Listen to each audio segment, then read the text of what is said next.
राधे राधे। कैसे हैं आप लोग? ईश्वर कृपा से आप सब अच्छे होंगे। ईश्वर सब पे कृपा बनाए रखे, सबका कल्याण करे। आज मैं बता रही हूँ कि अहोई अष्टमी कब है और महात्म अहोई अष्टमी का क्या महत्व है, शुभ मुहूर्त और व्रत कथा, यह सब मैं आपको बताने जा रही हूँ। और क्या काम हम करें जिससे भी हमारे बच्चे जीवन भर खुश रहें, यह भी मैं आपको बताऊंगी। तो सबसे पहले तो यह जानने की अहोई अष्टमी जो है, कार्तिक मास के जो कृष्ण पक्ष की जो अष्टमी होती है, जो करवा चौथ के जो करवा चतुर्थी होती है उसके 4 दिन बाद पड़ती है। तो जो अष्टमी पड़ती है उसमें अहोई अहोई अष्टमी का व्रत रखा जाता है। और अहोई अष्टमी अब की बार 24 अक्टूबर को व्रत रखा जाएगा। वो जो अहोई अष्टमी का व्रत है वो 24 अक्टूबर को रखा जाएगा। और पूजा का शुभ मुहूर्त है शाम को 5:45 से लेकर शाम को ही 7 बजे तक पूजा का शुभ मुहूर्त है। क्योंकि यह पूजा जो है शाम के समय ही की जाती है, तारा देख के ही अर्घ्य दिया जाता है। जैसे करवा चौथ में दिया जाता है चांद को देख के, ऐसी तारे को देख कर अर्घ्य दिया जाता है, पूजा की जाती है। तो जैसा कि मैंने बताया कि शाम के समय पूजा की जाती है। तो पूजा का जो मुहूर्त है 5:45 से लेकर 7 बजे तक। तो आप इस बीच पूजा आदि कर लें और तारों का दर्शन करके तारों को जो जल अर्घ्य दिया जाता है और अच्छे से तारे की पूजा की जाती है। तो इसमें यह व्रत जो है संतान के लिए रखा जाता है। और ऐसा भी कहा जाता है कि जिनके संतान नहीं है तो इस दिन यानी कि अहोई अष्टमी के दिन राधा कुंड है गोवर्धन में, वहाँ पे स्नान, जो जिन महिलाओं के संतान नहीं है वो महिलाएं अगर स्नान करती हैं तो उनको संतान की प्राप्ति हो जाती है। और इस दिन निर्जल व्रत रखा जाता है, जैसे करवा चौथ चतुर्थी का व्रत रखा जाता है, निर्जल जल ग्रहण नहीं किया जाता है। तो इसी तरह से अहोई अष्टमी का भी व्रत रखा जाता है। तो निर्जला रहा जाता है और इसमें पूजन के बाद ही भोजन ग्रहण किया जाता है और सात्विक भोजन किया जाता है। तामसिक भोजन तो किसी भी व्रत में नहीं करना चाहिए। तो सात्विक भोजन करें आप।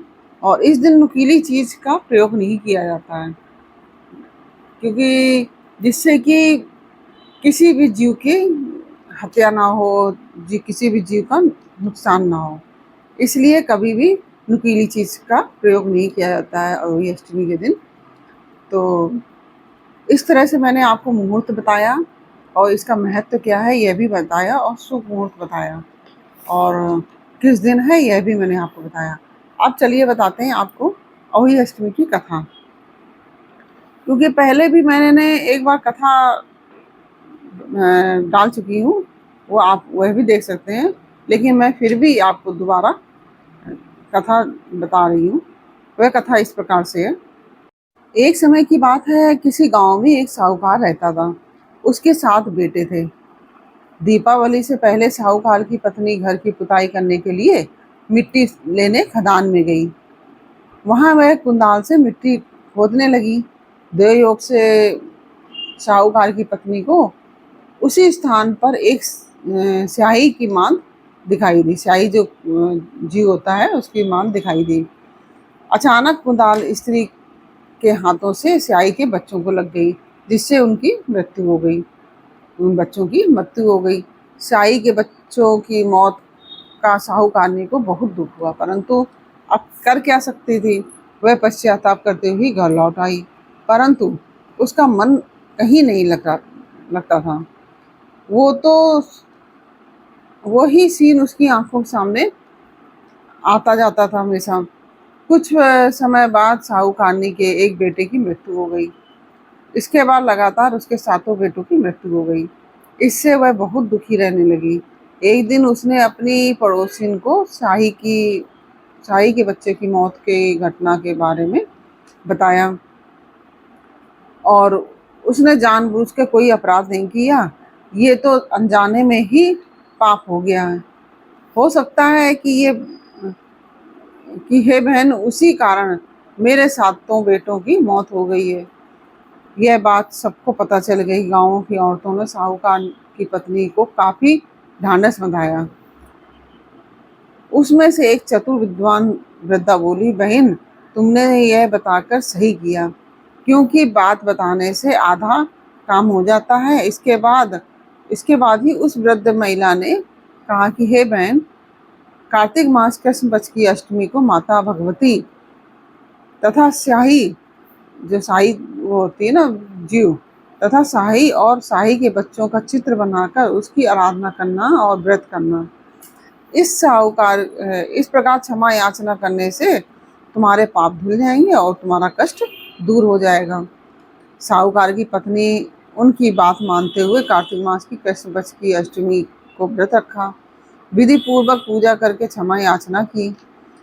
इसी प्रकार प्रतिवर्ष वह व्रत करती रही और बाद में वह 7 पुत्रों की माँ बनी और माँ अहोई माता की कृपा से उसके 7 बच्चे जीवित हो गए। हे प्रभु, हे अहोई माता, जैसे उस साहूकारनी के बच्चे की रक्षा करी, ऐसे सबके बच्चों की रक्षा करना प्रभु, किसी के बच्चों को कोई हानि न हो। बोलो अहोई माता की जय। इस प्रकार से मैंने यह कथा आपको एक सुनाई और मैंने पूर्व में भी डाल रखी है कथा, आप सर्च करके निकाल लीजिएगा।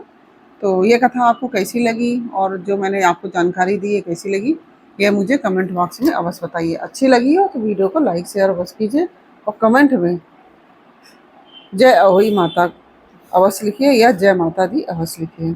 फिर मिलते हैं आपसे अगले वीडियो में एक नई जानकारी, एक नई कहानी के साथ। तब तक के लिए राधे राधे। जय अहोई माता की।